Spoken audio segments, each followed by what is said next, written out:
Haleluya. Shalom Bapak Ibu sekalian, sungguh saya merasa terhormat sekali bisa melayani dalam ibadah khusus kita pada petang hari ini, merayakan Paskah kebangkitan Tuhan kita Yesus Kristus. Puji Tuhan. Ya,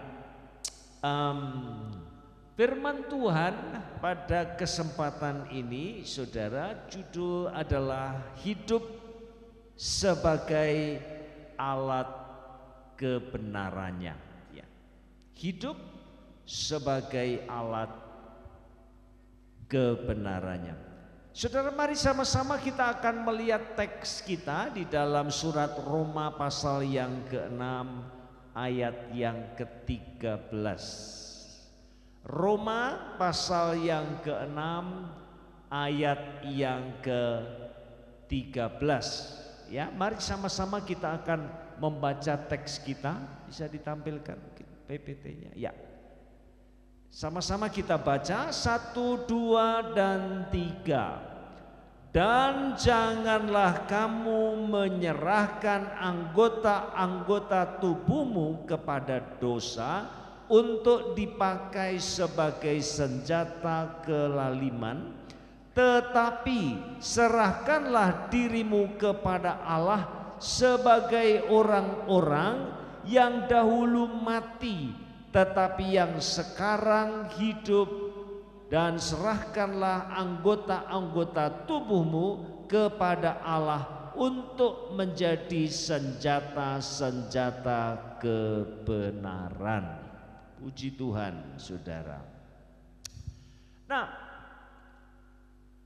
saya mohon nanti coba sekali lagi direnungkan ayat ini, ya. Karena sebenarnya ayat ini sangat mendasar sekali dalam kehidupan kita sebagai orang percaya, saudara, ya. Bahkan saya menangkap sesungguhnya itulah kehidupan kekristenan kita. Itulah sesungguhnya pertobatan, saudara. Coba perhatikan ya, bahwa ini yang seringkali orang salah mengerti ya tentang kekristenan, khususnya tentang pertobatan, yang sebenarnya itu ada dua sisi, ya. Nah, seringkali orang hanya berhenti pada sisi negatifnya, tetapi lupa dengan sisi yang positifnya. Perhatikan Rasul Paulus tadi mengatakan apa? Janganlah kamu menyerahkan anggota-anggota tubuhmu kepada dosa. Ya, ini sisi negatifnya kan dengan kata jangan, ya, perintah itu, saudara. Artinya kita seringkali memahami bahwa pertobatan itu kita berhenti berbuat segala sesuatu yang jahat di pemandangan Tuhan, dan itu benar sekali, tetapi itu baru satu sisi. Ada sisi yang lain. Apa, saudara? Serahkanlah hidupmu kepada Tuhan, supaya Dia bisa memakai anggota-anggota tubuh kita untuk kita mempermuliakan namanya. Jadi seperti dua sayap, saudara. Kekristenan selalu dua sayap, pertobatan selalu dua sayap.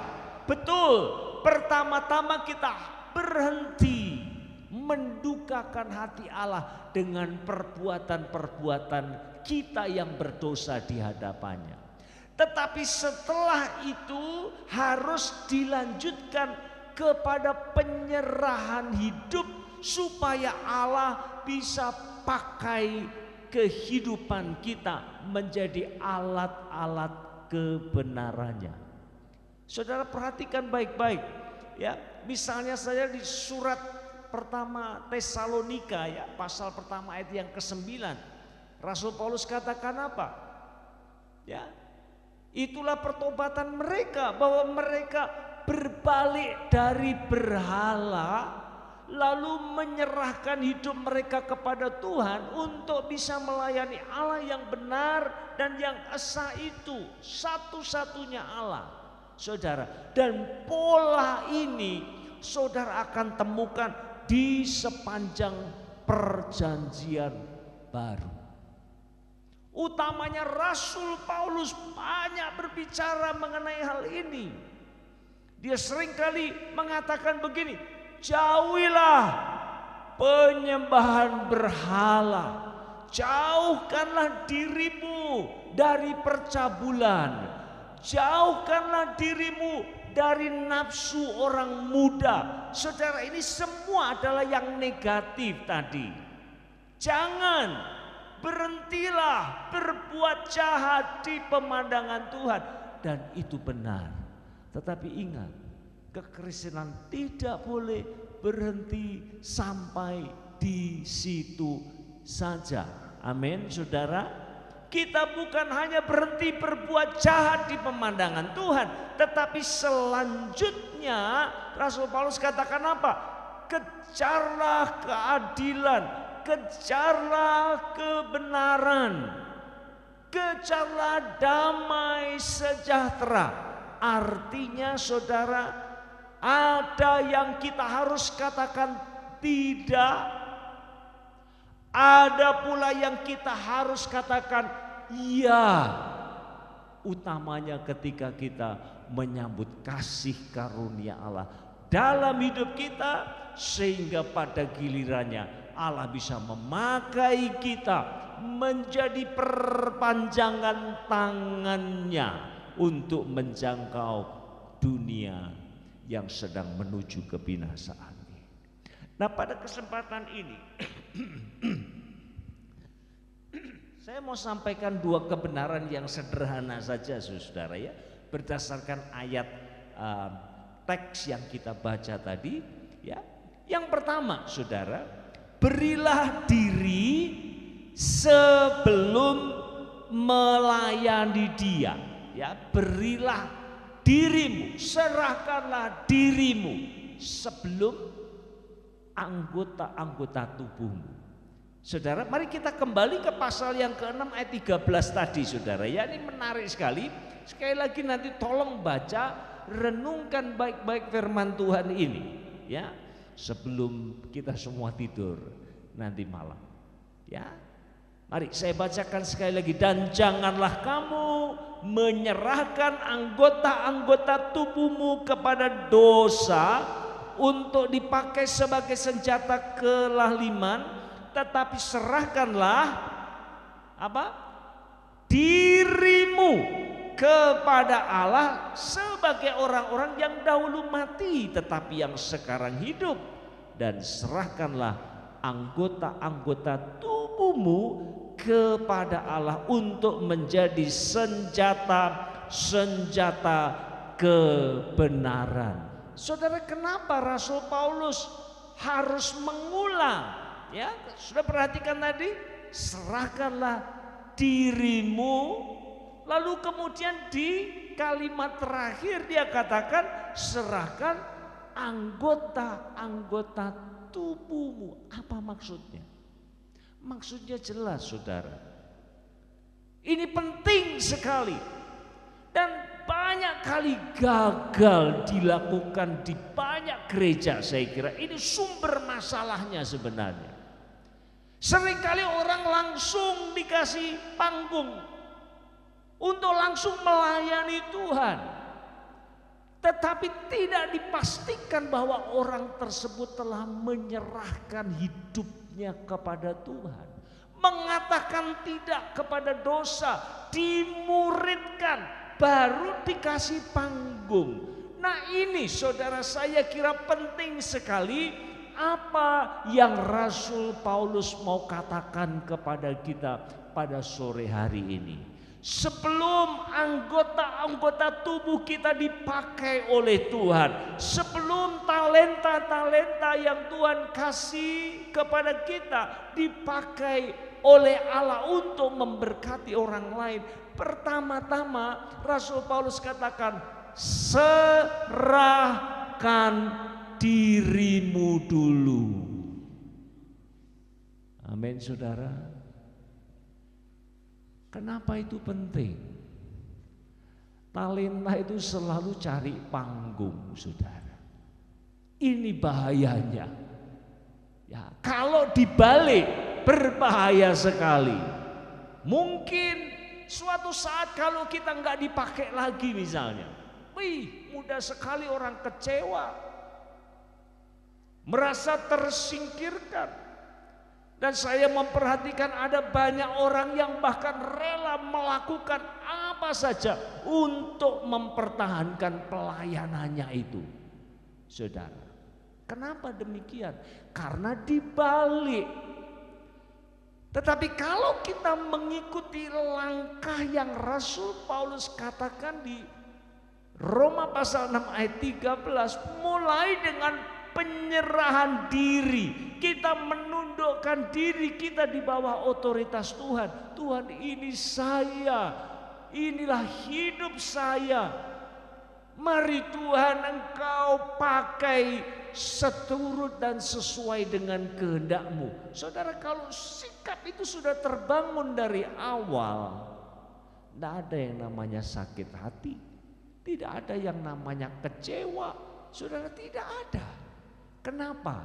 Karena kita menyadari bahwa sesungguhnya yang memakai kita itu adalah Allah, yang memperlengkapi kita adalah Allah, yang menempatkan kita di satu posisi pelayanan itu semua adalah Allah. Dan kalau Allah kemudian pindahkan saya ke tempat yang lain, saya bersyukur kepada Tuhan. Kenapa saya harus marah? Saudara, amin? Amin. Oh, banyak orang pikir pelayanan itu miliknya. Menyedihkan, saudara. Nanti kalau diganggu sedikit bisa marah luar biasa. Saya suka ada satu gereja yang saya enggak terlalu sering, tetapi setiap tahun saya pasti melayani di gereja itu. Itu luar biasa menurut saya, saudara. Gereja yang sangat dinamis sekali. Mereka punya cara, ya ini gembalanya ini dulu mahasiswa saya. Mereka itu punya cara supaya orang itu enggak ngerasa gimana ya, rasa pelayanan tertentu itu lebih hebat dari yang lain. Biasanya saudara, ya mohon maaf ya, pelayanan yang di sini ini dianggap yang nomor 1 ini kelas 1 ini. Betul atau tidak, saudara? Kalau sudah berdiri di sini itu yang paling hebat. Lalu yang ngatur parkir, waduh, itu tentu di bawah sana, jauh di bawah sana. Tidak demikian di hadapan Tuhan, saudara. Nah itu sebabnya ini teman saya nih ya, mahasiswa saya dulu, dia ngatur pelayanan luar biasa. Ya, mereka ada yang mengatur parkir, saudara ya, jemaat itu diperlengkapi dengan dengan rompi parkir begitu ya. Ada 3 atau 4 orang karena harus diatur rapi begitu di depan gereja itu ya. Motor, mobil semua harus diatur dengan rapi. Ada kira-kira 4 orang, saudara. Ya.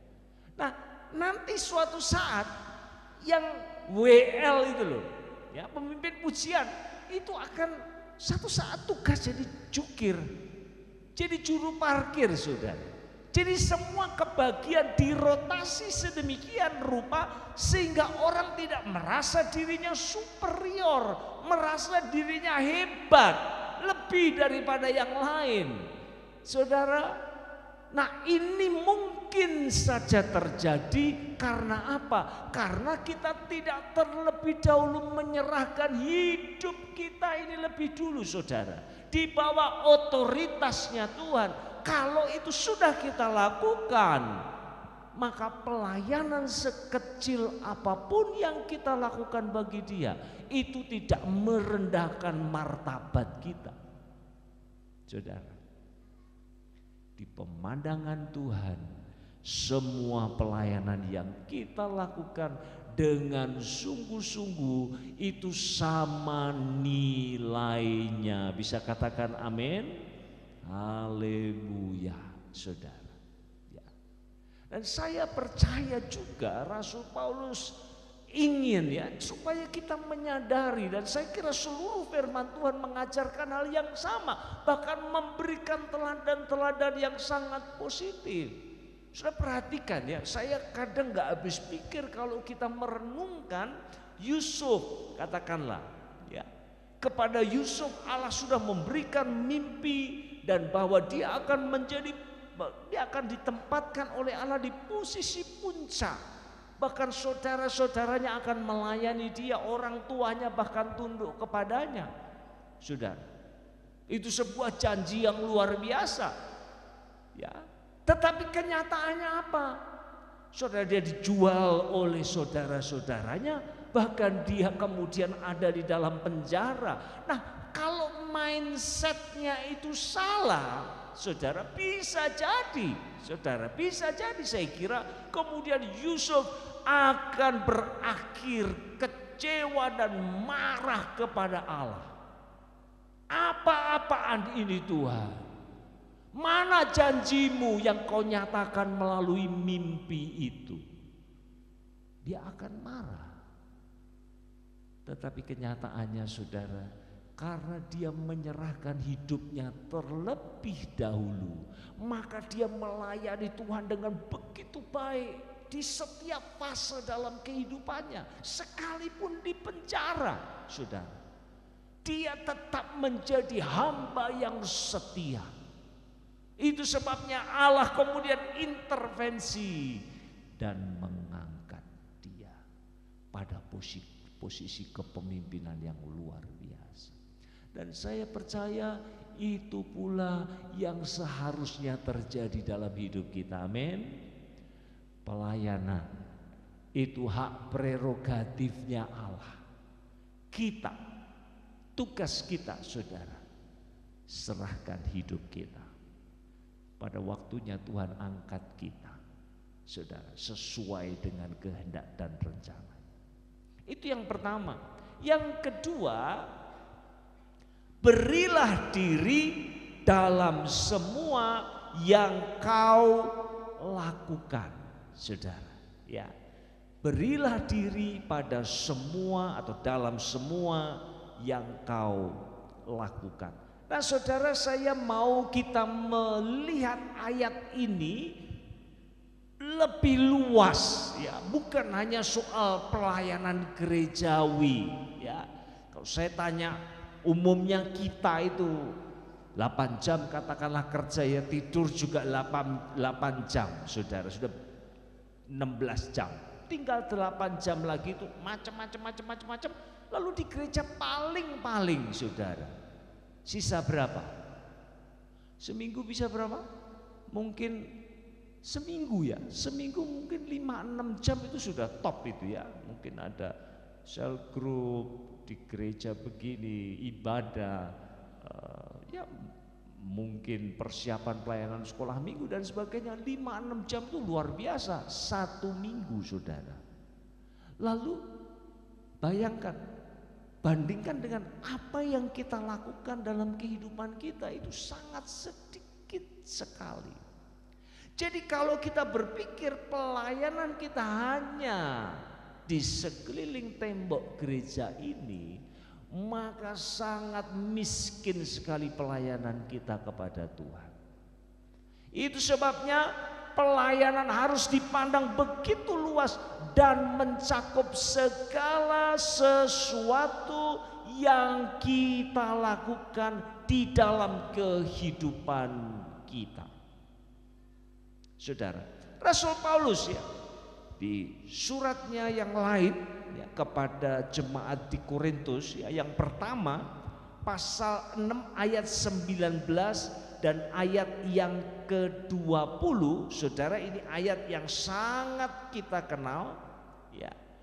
Ketika dia memberikan nasihat tentang percabulan, saudara, beliau mengatakan demikian ya, ayat 19, atau tidak tahukah kamu bahwa tubuhmu adalah bait Roh Kudus yang diam di dalam kamu, Roh Kudus yang kamu peroleh dari Allah, dan bahwa kamu bukan milik kamu sendiri. Ayat 20, sebab kamu telah dibeli dan harganya telah lunas dibayar, karena itu sama-sama muliakanlah Allah dengan tubuhmu. Saudara perhatikan kata tubuhmu, ini menarik sekali. Belakangan ya banyak pemikir dari Katolik ya, teolog Katolik yang berbicara mengenai the theology of the body, tubuh ini loh saudara. Ya, kenapa sih kok Tuhan kasih kita tubuh? Ya ini belakangan ramai karena memang kemudian terjadi pandemi ya, lalu orang nggak bisa lagi ibadah secara fisik, hanya secara online saja. Tetapi kenyataannya itu keterusan. Orang jadi enggan lagi ke gereja secara fisik. Itu sebabnya banyak pemikir yang kemudian berbicara mengenai karunia tubuh ini loh, saudara. Ini luar biasa. Dan saya kira peristiwa kebangkitan tubuh Tuhan Yesus yang kita rayakan pada saat ini, itu menjadi pegangan kita saudara. Kenapa sih Tuhan kasih saya tubuh? Beda enggak saudara? Saya mau tanya ya, saudara kalau ya simpel saja lah. Kalau ngobrol per telepon dengan tatap muka beda enggak? Ya? Oh jelas beda banget lah. Kalau ibadah online dengan onsite beda enggak? Sangat beda sekali saudara. Kenapa begitu? Karena memang entah bagaimana saudara ya, kehadiran kita secara fisik itu sangat meaningful, sangat bernilai. Pada saat kita ngomong dengan orang, kita tatap muka, mungkin kita tepuk pundaknya, apalagi kita peluk saudara. Support yang luar biasa secara emosional. Saudara, itu semua terjadi ketika tubuh hadir. Dan Tuhan memberikan kepada kita tubuh saudara dengan maksud supaya kita bisa pakai dalam hidup kita. Menjadi alat-alat kebenarannya. Kematian memisahkan tubuh dari jiwa, tetapi kebangkitan Tuhan kita Yesus Kristus memulihkan kembali saudara. Suatu hari kelak Tuhan akan memberikan kepada kita semua tubuh kebangkitan, tubuh kemuliaan. Bisa katakan amin. Itu sebabnya saudara, karena kelak Tuhan akan pulihkan tubuh kita ini yang ketika kita mati terpisah daripada roh atau jiwa kita. Maka sekarang pada masa kehidupan kita ini seharusnya saudara kita pakai mata kita, telinga kita, otak kita, tangan kita, kaki kita, semua yang kita lakukan dalam hidup kita, kita pakai menjadi alat-alat kebenarannya yang akan mempermuliakan namanya. Ayat terakhir saudara saya mau baca untuk kita sekalian. 1 Korintus pasal 10 ayat 31.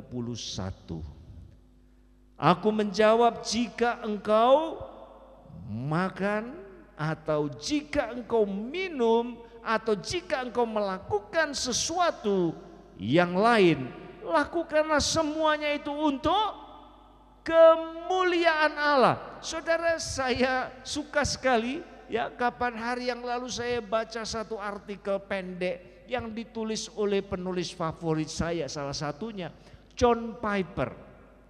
Dia bertanya ya di dalam artikelnya itu, bisa enggak sih kita mempermuliakan Allah pada saat kita minum segelas jus jeruk? Bisa enggak kita mempermuliakan? Tadi dikatakan ya ayat itu ya, Ya, memang John Piper sedang berbicara mengenai ayat ini, 1 Korintus pasal 10 ayat 31. Makan, minum, lakukan semua untuk Tuhan, supaya semua yang kita lakukan dalam hidup kita sekecil makan minum bisa mempermuliakan Tuhan. Nah, bayangkan saudara, di tangan saudara ada jus jeruk 1 gelas. Kira-kira bisa nggak saudara minum jus jeruk mempermuliakan nama Allah? Bisa nggak? Gimana caranya? Terus khotbah gitu, saudara-saudara, atau bagaimana? Caranya bagaimana? Awalnya saya pikir gimana ya caranya ya. Lalu John Piper katakan begini, pertama, bicara soal sikapmu. Ketika engkau pegang jus jeruk itu, hatimu itu ngomong apa? Kamu menerima itu dengan apa? Kalau engkau menerima dengan ucapan syukur, nah dari situ sudah mulai mempermuliakan nama Tuhan. Lalu engkau melihat jus jeruk itu, wih, ini syarat dengan vitamin C. Dari mana datangnya? Semua datang dari Tuhan. Kalau begitu saya bersyukur kepada Tuhan untuk secangkir jus jeruk ini. Lalu dia katakan, apalagi kalau engkau minum bersama dengan orang lain, bahan pembicaraanmu itu loh, obrolanmu itu bisa nggak mempermuliakan Allah? Oh, sangat bisa saudara, sangat bisa. Itu sebabnya apa yang firman Tuhan katakan ini bukan sesuatu yang mustahil. Amin, amin. Bahwa kita bisa mempermuliakan Tuhan dalam segala sesuatu yang kita lakukan. Saudara, saya mau akhiri dengan mengajak saudara merenungkan ini ya. Coba melihat kepada kehidupan Tuhan Yesus. Tuhan Yesus itu melayani publik ya, kepada banyak orang. Berapa tahun sih? Berapa tahun? Ya, 3,5 tahun. Lalu sebelum itu Yesus ngapain? Ya, kira-kira saudara, ngapain Tuhan Yesus? Belajar melayani, sekolah Alkitab ya. Ya dia jadi anak, dia jadi tukang kayu, saudara. Nah, kira-kira pertanyaan saya, kira-kira waktu Tuhan Yesus ya dia melayani orang tuanya barangkali, mengerjakan pekerjaan rumah dan juga menjadi tukang kayu, kira-kira spiritnya sama enggak sih? Waktu dia kerja di rumah dengan pada saat dia menyerahkan hidupnya untuk melayani banyak orang, menyembuhkan banyak orang, berkhotbah, mengajar, dan pada akhirnya menyerahkan hidupnya menjadi korban yang menghapus dunia ini.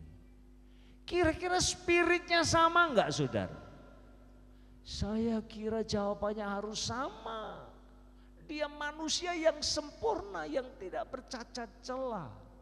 Dan itu sebabnya saya berkeyakinan penuh kita bisa meneladani Tuhan Yesus dalam segala sesuatu yang dia lakukan. Entah dia sebagai anak daripada Maria dan Yusuf, entah dia sebagai tukang kayu, dan pada saat dia menyerahkan hidupnya bagi korban, bagi untuk menjadi tebusan bagi banyak orang saudara, maka tidak ada perbedaan standar di situ. Dan saya percaya kita semua mestinya begitu, amin. Dalam semua yang kita lakukan, kalau saudara punya toko online, bintangnya mesti berapa? Jangan malah dihujat, toko nggak tanggung jawab, yang dipesan ini keluarnya itu. Saudara, kalau saudara punya warung, Orang seharusnya sangat suka sekali untuk datang ke warung saudara. Kenapa? Karena sikap saudara begitu friendly, menyapa, ramah. Waduh saudara, ini jadi orang Kristen senyum aja susah. Halo? Coba kasih senyum ke kiri ke kanan. Puji Tuhan saudara ya. Dulu kita masih terhalang ya dengan masker, sekarang sudah bebas tersenyum. Berkati dengan senyum. Amin. Puji Tuhan. Tuhan menolong kita sekalian saudara. Mulai dari yang kecil dan semua yang kita lakukan dalam hidup ini menjadi alat kebenarannya. Haleluya. Haleluya. Ya, mari kita akan sama-sama menyambut firman Tuhan dengan pujian mulia, sembah Raja mulia bagi Yesus, puji, hormat dan kuasa. Nyanyikan pujian ini lalu kita akan berdoa bersama-sama. Haleluya.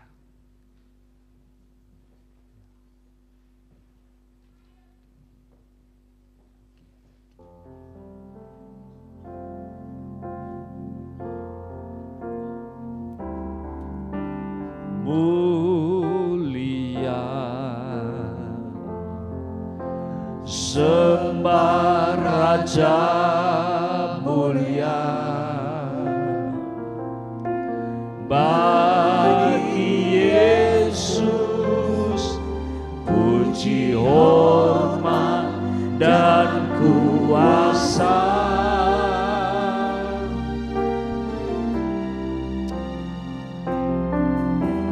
Mulia, agung kerajaannya dari surga, datang untuk segenap umatnya. Mari angkat tanganmu, katakan dipuji.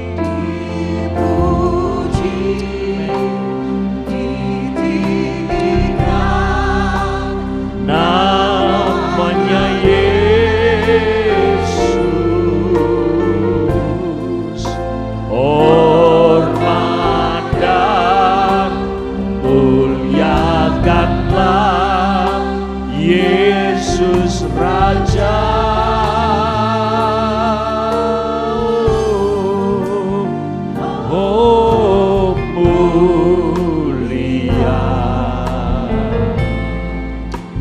Sembah Raja mulia,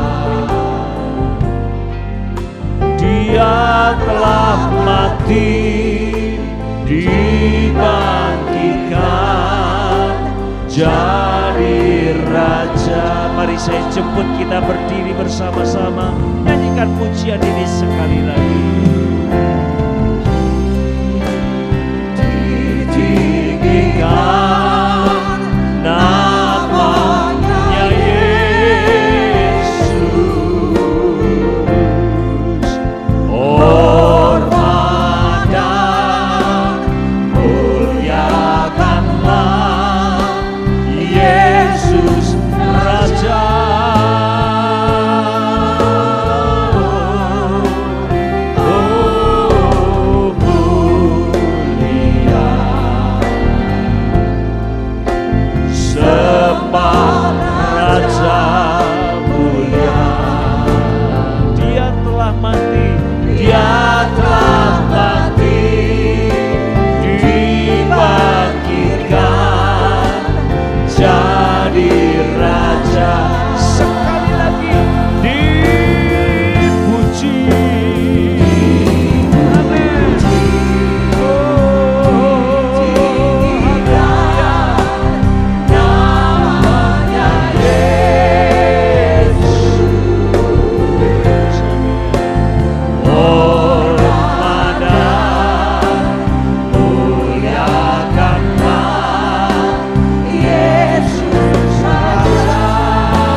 telah mati dibangkitkan jadi raja. Sekali lagi katakan, dia telah mati, dibangkitkan jadi raja. Oh haleluya, terima kasih Tuhan. Oh haleluya, haleluya, haleluya.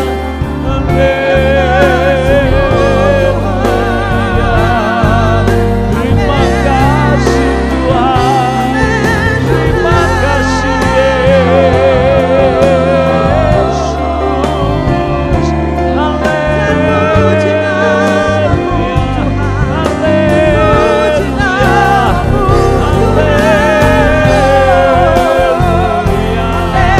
Haleluya, terpujilah Tuhan.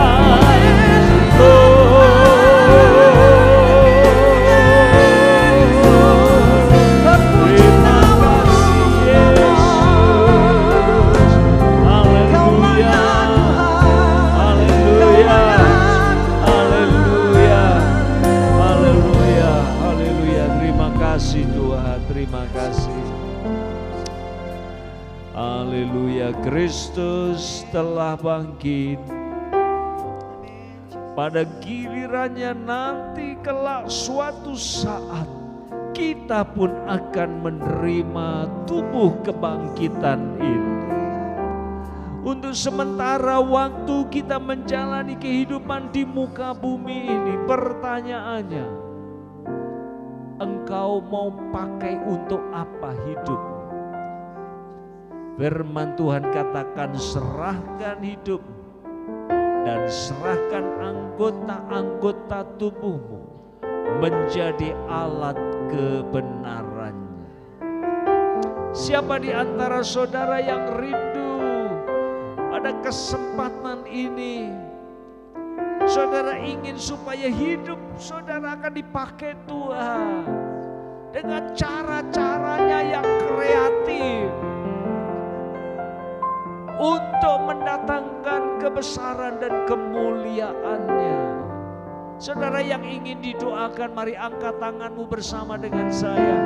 Terima kasih, terima kasih. Oh Tuhan, Kau melihat tangan-tangan yang diangkat pada petang hari ini ya Tuhan, sebagai respon terhadap firman-Mu. Kami sediakan hidup kami ini.